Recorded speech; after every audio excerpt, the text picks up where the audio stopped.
अस्सलामु अलैकुम रहमतुल्लाहि व बरकातुहू वस्सलातु वस्सलामु अला रसूलिल्लाह अम्मा बाद।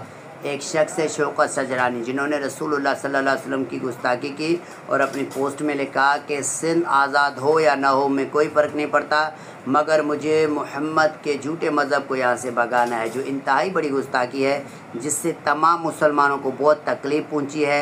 जितने भी इदारे हैं, जितने भी ओहदेदारान हैं, जितने भी ज़िम्मेदारान हैं, उनसे रिक्वेस्ट है, उनसे गुजारिश है कि इस आदमी के ख़िलाफ़ सख्त से सख्त कार्रवाई करें और इनको सख्त से सख्त सज़ा दें, ताकि जो है मुआशरे को ऐसे फितने से पाक कर दिया जाए।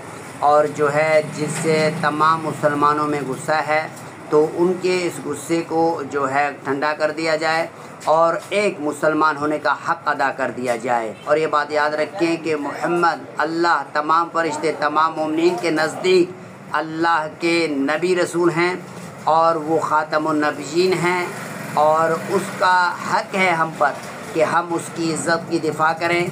तो लिहाजा हर इदारे वाले पर ये लाजिम है कि वो एक मुसलमान मुआशरे में, मुसलमान मुल्क में जो उनकी ज़िम्मेदारियां हैं, उनको जो है निभाएं और इस आदमी के ख़िलाफ़ सख्त कार्रवाई करें। और तमाम मुसलमानों से भी रिक्वेस्ट है कि ऐसे गलीज़ आदमियों के ख़िलाफ़ अपने हाथ काले ना करें और जो है कानूनी रास्ता अख्तियार करें और इनको जो है कानून के कटहरे में लाएं और अपनी ज़िम्मेदारी निभाएं। किसी भी आदमी को इनफरादी तौर पर कानून हाथ में लेने की कोई गुंजाइश नहीं है।